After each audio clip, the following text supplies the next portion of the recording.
Welcome to the Christian Business Leader Podcast, where Christ-following business leaders explore God's will and ways for business. This show is a ministry of the Center for Christianity and Business at Houston Christian University and features conversations with today's Christ-centered business leaders who are representing Christ faithfully in the business world. I'm your host, Darren Shear, and if you want to make your work, leadership, and company's culture more Christ-centered, you've come to the right place. On this episode, we're joined by Kim Hanson. Kim serves as CEO of LearningRx, which now has 178 centers in 45 countries. With a heart for impact, Kim equips professionals, educators, and parents to unlock God-given potential through cognitive skills training that transforms real-life performance. A former inner-city educator, certified franchise executive, and co-author of Unlock the Einstein Inside, she blends business leadership with mission-driven purpose. Kim is passionate about mentoring the next generation and advocating for individuals with intellectual and developmental disabilities. She and her husband, Dr. Wayne Hanson, have been married over 25 years and are raising 4 children together. Kim, welcome to the Christian Business Leader Podcast. Thank you. It's awesome to be here. I'm excited and honored. Good. I'm excited to have this conversation with you. Kim, when did you first realize God wants to be involved in your work and business? Actually, I was a little bit of an entrepreneur as a kid, and I actually started my first business at age 9. I started a little greeting card company. And I had 4 cards that I drew up, took to the printer, and then I'd go around the neighborhood, knock on doors, and sell packages of cards, mostly to old ladies, because they wrote people. And on the back of my card, I wrote, so for example, I actually have a picture of it right back there. But I had a little frog that was on a mushroom, and it said, "You're special." And on the back of the card, I wrote, "I believe you're special because God made you. And if you would like more of my cards, write to me at 312 North Union Street, Appleton, Wisconsin, 54911. And so even as a kid, I knew and loved business. And I also knew that I wanted to do something meaningful and that I wanted God to use me. Wow, I love that. And I love that you have that card framed behind you as just to remind yourself of how God has wired you. And and also your dad, was a strong influence in helping you get into the particular business that you're in now. Tell us about LearningRx and how that came about. Yeah, so LearningRx is a one-on-one brain training. We have one-on-one brain training centers. And so most people don't know this, but there are 2 parts to SMART. There's what you know, and then there's how you process information. And we are on the how you process information side. So on the what you know side, that's really academics. That's what would help you do well in trivial pursuit. It's what schools work on, and even tutors, reteaching what you should have learned the first time. But at LearningRx, brain training is really 7 underlying skills that are important to how you learn and perform. And so they are skills like attention, processing speed, visual processing, memory, how you process things, logic and reasoning, and also auditory processing. So what we do is we do one-on-one exercises to strengthen those 7 underlying skills. Got it. And so you started franchising this back in, was it 2002? 2003. In 2002, I joined my dad and learned franchising so that we would, from the beginning, start doing best practices. So we kind of studied it for a year, and then we started to franchise our programs. Gotcha. And Kim, on this show, we believe the primary purpose of business is about more than just making a profit or donating to Christian ministries. It's about making disciples of Jesus, because that's where people spend their time, right? So, can Hmm. you give us an example of how disciple making has happened through Learning RX? Hmm. So we are a faith-based company, and I openly share faith. You don't have to be a person of faith to be a franchisee, but you do have to have values that align with our values. And so there are a lot of things that we do. I do open any executive meeting with prayer. I ask God. In fact, every day I pray two things to God. I ask Him, first of all, to give me wisdom because I need it, and I ask Him to use me. And so I find that God gives me opportunities every day to be used. So a lot of times, if a franchisee is going through something, and we will pray for them. So we have devotions on Wednesday mornings. Everyone's invited to come, and we throw some leadership and some biblical things, into it. But probably the overall thing is really just serving people. One of our values is to be helpful. And that means that you're easy to work with, that you have an attitude of helpfulness. So if someone walks in with two big boxes, you jump up and help them. So just showing servant leadership through everything that we do. I love it. I love it. Yeah, I'm glad you said that as well, because sometimes when I ask this question, I'll sometimes forget to clarify that when we talk about making disciples, we're not just talking about that you have a Bible study available for employees, team members, or that you are passing out tracts in the break room. We're talking about something much, much more comprehensive and impactful in the overall culture of the organization and culture of service. I love that. That's central to who you are. What's one of your favorite stories that illustrates the impact being made by Learning RX? Oh, there are so many. In fact, I try to set up my whole week with the why behind it. And one of the things that I do every Monday morning before I start my day is I watch one of our testimonials Mm, that have been sent in either as a video. Sometimes it's even just a story of one of our center owners. But a kid that comes to mind is a kid who has autism. And I think he was probably around like third or fourth grade. And he really struggled in the classroom to pay attention. And he had a hard time making friends. And he even had difficulty with noises. And so he started to go through our training, and he just did really well. We really were able to extend his ability to attend, to not be easily distracted, and just gave him the confidence because reading was really difficult for him too. mm, Being able to blend, segment, and analyze sounds is something that we really worked on. And it just kind of opened up his ability to read. And what I love is, he talked a lot about how now he's so much better socially, and that he can get his work done at school, doesn't have to spend as much time at home, so he has more time to play.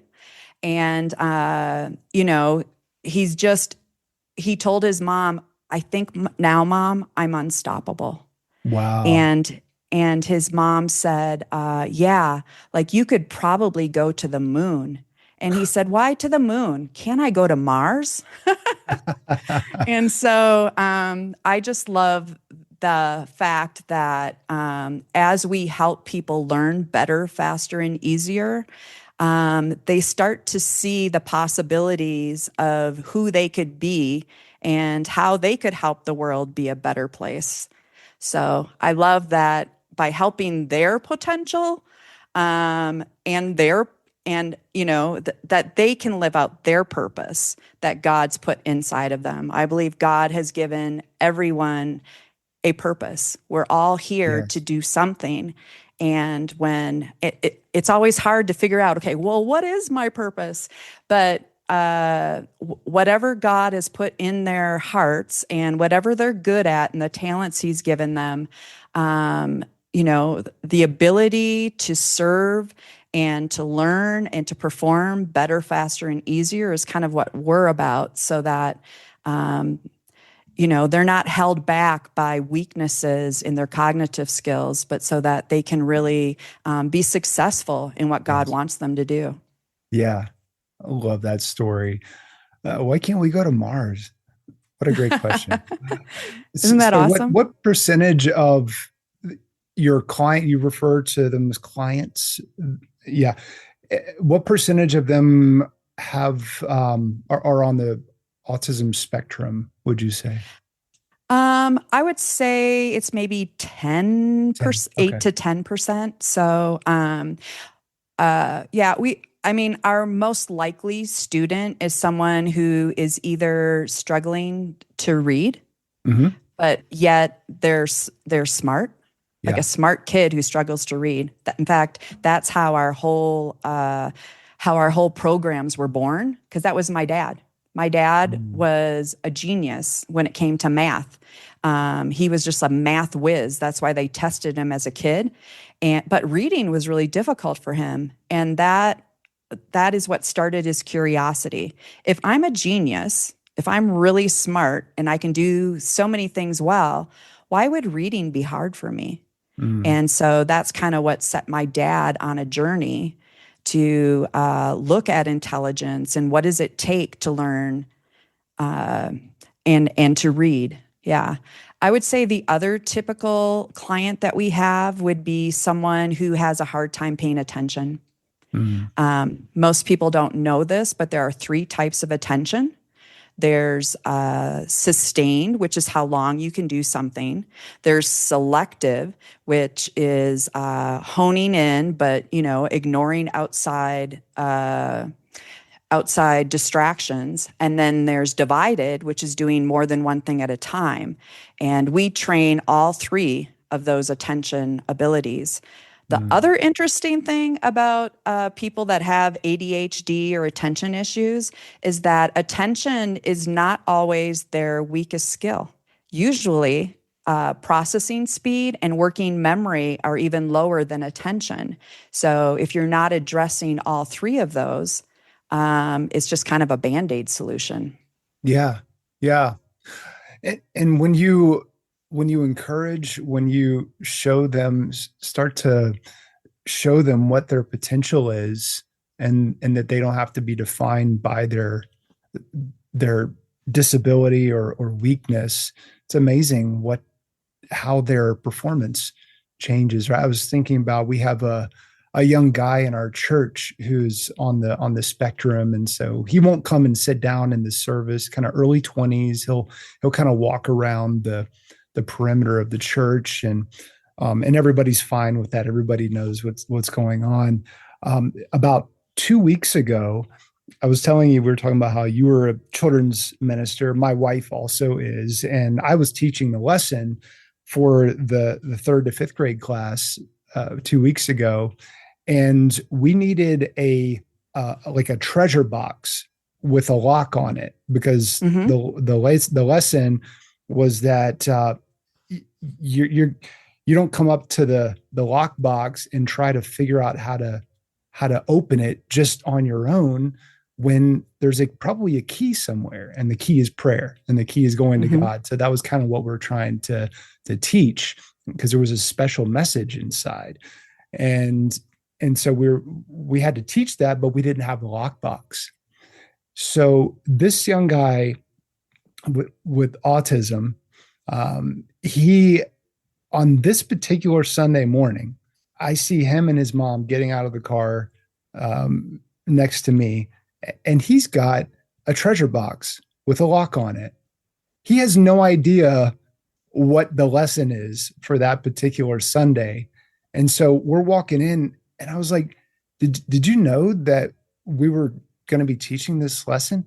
He says, no, I just, I felt last night like I wanted to bring this and give it to the children's ministry. Aw, Is that I love wild? that. Like, it was literally like, one of those take the coin out of the fish's mouth type of miracle. Yeah. One of the most Yeah. remarkable things I've ever been a part of or witnessed God do. But just the way that he provided that through this young guy. And but if he felt like he didn't belong or felt like he didn't have anything to contribute, then he never would have done that. And so what Right. you're doing is you are helping them tap into their potential and realize that you are capable of great things, and it might look a little different, right? Yeah. Yeah. Yeah. That really touches my mom heart because I have 4 kids. I have a set of twins. My kids are all adults now, 30. I have twins that are 27 and a 24-year-old. But my son, who is a twin and is 27, has autism. Mm. And God uses him. And I just love to watch him serve at our church. He does, like the words on the screen. And yeah, I feel like he has always, since a little kid, he's just been really close to hearing God, Mm. and he pays attention to Yeah. people, and he pays attention to God's voice. And so God's able to use him, even though, yeah, he didn't speak hardly at all in school. Yeah. Yeah. And when he was Wow. real little, doctors told me he'd never be able to read or speak in sentences, but he does, mostly because of our program. Mm. Um, yeah. Yeah. We only work on what you can't do. So if you can do it, then we don't work on it because you have that skill. Yeah. And so we start where it starts to get hard, and then we just continue to work on it. So what we do is not easy, but it's impactful. And, we used to think, science used to think that whatever you're born with, you're stuck with, Mm. but it's just not true. In Mm. fact, every study in the last 40 years has shown that you can improve your underlying skills. And we do every day all across the world. And so, yeah, yeah. So And you don't have to be struggling to get a benefit either. Anyone can. Sometimes we work with quarterbacks or football players or people, it's the Olympics right now, mhm. Olympic athletes, because if they can visualize things better, if they can process things faster, then and they can pay attention to more than one thing at a time, as you're dribbling the ball, running across the court, and listening to your coach, and picturing the ball going into the hoop. So all of that helps at the top of your game, and then also, when you're learning. So what would be one of the main go-to practices or trainings that you take somebody through? Because I'm sure people listening, a lot of people listening to this right now probably have some kind of attention deficit disorder. Maybe they didn't get diagnosed with it. I mean, Hmm. I know it's incorrect, but when I hear ADHD, I immediately think of a child.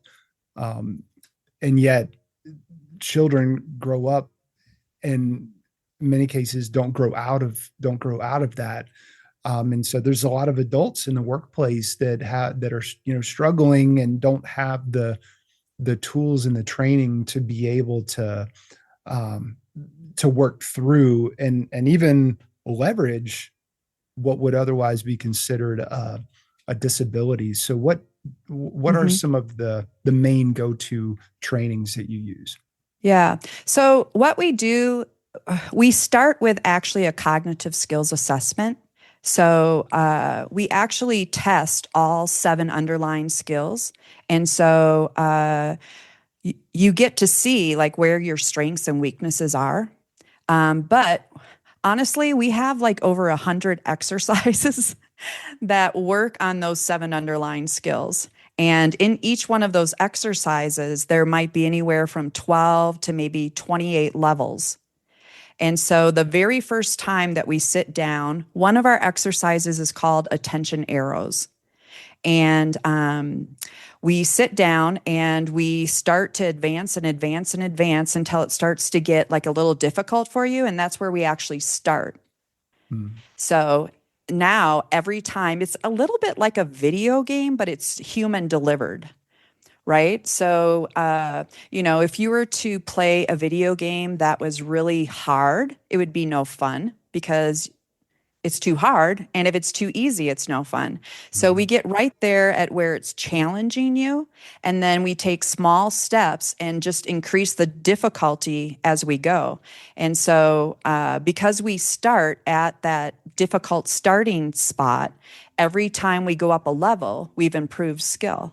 Yeah. And then we test it at the end too. Um, but we do target the skills that are the weakest first. And as we bring those up, then, and also it depends a little bit too if you're an adult or a kid that's struggling. A kid that's struggling in school, they can't hire someone to do their books Mm. or to do math for them, right? So they're faced with their weakness every day. So we start at their weakness. Mm. But then towards the end of their program, we also like to work on their strength. And so we kind of increase all of those across the board. We get some really cool results. We have over 40 studies that have been done on our programs, not just that we're based on. And we've been written up in 17 peer-reviewed journals. So we're like the real thing. Yes. We're not Yeah. just like you know what I mean? Like weird Yes. practice. We're Right. really targeting those skills and strengthening them. Yeah. I Yeah. don't know if that answered your question.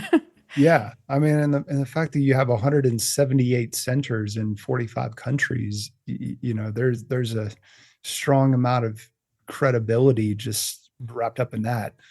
Yeah. The Um, hardest thing is that people just don't know that our programs exist. uh-huh. And so I think that that's the hardest thing is explaining what brain training is. 10 years ago, no one knew what it was. And now a lot of times they think it's a digital game or they think it is, um, just getting exercise will help your brain. And that can. But if you target and train these underlying skills, then you're really doing something healthy for your brain. Yeah. You're not just telling people to play Sudoku, right? Right. But Yeah. Yeah. Well, we might do something that's a little bit like Sudoku, yeah. but it might also be on a metronome and you're adding numbers and yeah. So I give out little exercises every once in a while, so that people can kind of experience them. Mm. Um, but that's the best way to understand. Oh, yeah, I get it. It's like mental sweat. And what I love too is because we only work on what you can't do, it also builds grit. And I love seeing grit in my own kids. I love seeing grit in the students that we help. Um, and Yes. confidence, those are two things that we don't really target, but they just Mm. happen because when you can learn better, faster, and easier, you start to feel good about yourself. Yeah. And you'll try new things. Yeah. Well, Kim, you've shared some amazing stories. Is there another story you could tell of a time when you saw God's hand at work in your company? Yeah. Uh, I would say about 18 months before COVID, we were looking at our mission. And one of the things we were looking at in our mission and our vision is helping more people, even where we didn't have a center. And so what we did, and again, we have over 100 exercises and it involves a metronome and they're kind of complicated with manipulatives and different things. But we thought our mission is to help anyone, anywhere. And so we decided to figure out how could we do our training over Zoom. We actually started with Skype, and then we found this little program called Zoom Hmm. that no one even knew of at the time. So we worked on it at our home office for about 6 months. And then we rolled it out to some pilot centers, 7 pilot centers. And we wrapped things up the last day of February. It was kind of like March 1st, 2020, on how to do all of our training over Zoom. And you kind of know what happened Yeah. that next month was COVID and shutdowns. And wow, was God's hand on our company that Yes. we had figured out. And in 6 weeks, we were able to roll out to all of our centers how to do our training so that they didn't have to lose their students who had to be at home. And Hmm. so we retained, I think it was like 89% of our Um, students. And so that meant that our businesses could still be open and we could still be helping people. So that's that's one of the incredible. stories that I love. And Yeah, yeah, 89%. That is amazing. yeah, yeah. And that's That miraculous. God came through just in time. Yeah, March 1st. That isn't Wow, that amazing? God knew what was coming. It's like Noah building the ark, you know? You don't know exactly why, but we you knew that you needed to get online, but you didn't know Yeah. how much. Yeah, yeah. That's why focus, one of the best things I do is say no to ideas and stay focused. Stay focused on our mission and our purpose and stay close to what God is leading us to do. I don't consider LearningRx my company, I consider it God's company. Hmm. And so even when I have a problem, then it's easier. I can just say, "Hey God, this is your company. You got to figure this out. You need to give me wisdom. You need to give us answers because this is your company." So Yeah. I give it to him every day. Well, we have a lot of Christian business leaders listening to this podcast. What kind of franchisees are you looking for? Mhm. So I'm looking for people who want to do something meaningful and they want to serve their communities and and want to have a small business. So that's who I am looking for, people that are difference makers. Um, and I actually have a people analyzer. I don't know if you're familiar with EOS. Yes. Are you familiar? Yeah. Okay. Gina So Wickman. Yes. yes. So we run our company on EOS, and there's a people analyzer that is part of that system. And so I took that and I made it into like a discovery day. And so I took who are our top performers in our company, and I made a people analyzer that has all of those things that I look for. So I want someone that a mom would buy from. I want someone who is a problem solver, someone who takes responsibility. And so we kind of put all of these things across. Someone who wants to make a difference, someone who is passionate, someone who's a value match. And so when I look at possible candidates, and I'm pretty picky also because I don't want to get that wrong. Mm. Because our license agreement is for 10 years, and I want to do life together. And so, anyway, that's kind of what we look for um, in an owner is someone who's passionate and just really wants to help people, wants to Yeah. do something meaningful. What percentage of your franchisees are female? A lot. Yeah. um, I haven't looked at it for a while, but for sure it's over 60%. Hmm. And we have a lot of couples that run one of our centers. So a lot of times it's a husband and wife team. Yeah. And are they typically the only employees there in those franchises or? Uh-huh. So most of our centers have two full-time people. Hmm. They have a director and an assistant director, and then they'll have maybe 8 to 10 part-time brain trainers who do the brain training. And so there we look for someone who's fun, almost like someone who'd make a good like soccer coach, because you have to, first of all, we want them to follow our systems, but you also have to kind of be a motivator because we're working on what they can't do. And so it has to be someone who is warm and friendly and fun, but will push you. So that would make a great coach. That's what we look for in trainers. Yeah. We don't want boring teachers that I say that my background's teaching, but you can't be a boring teacher and do it. So you could be a teacher, but you should be, fun and not teach, but train. So training is very different than teaching. Well, Christian business leaders listening to this podcast, if any of that describes you, definitely go to LearningRx.com and reach out to Kim and her team and get a conversation going about possibly getting a center started in your area. Yeah. I do have a business book too that I wrote with my dad called The Purpose Directed Business.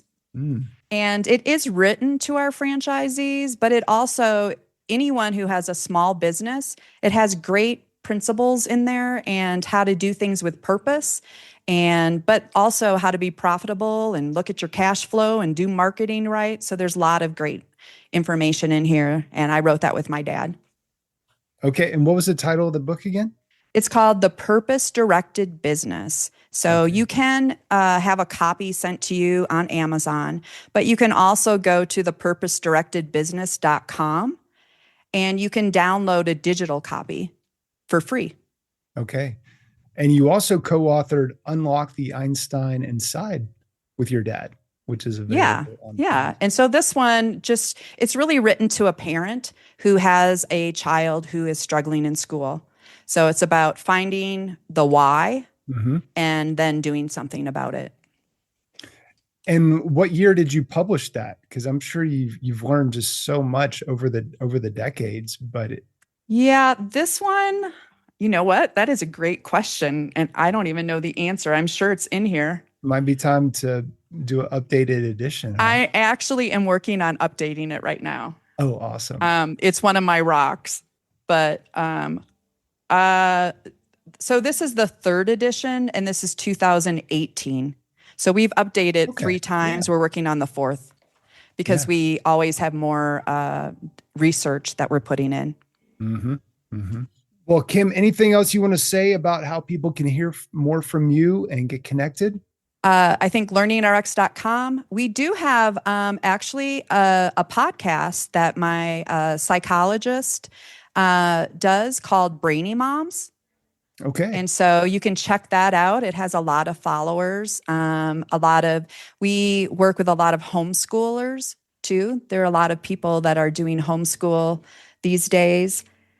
And if you are interested in opening a center, you can go to openacenter.com and you can look at kind of, who we're looking for and download any of, you can go to Unlock the Einstein Inside also, and you can do a free download of that book, or you can get it off of Amazon if you like to touch the book.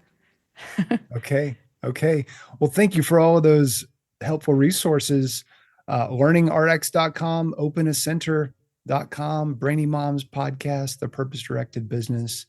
Kim, this has been a fascinating interview. May God continue to bless you and your ministry in the marketplace as you continue to serve families around the world.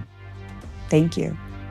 Thanks for listening to this episode of the Christian Business Leader Podcast.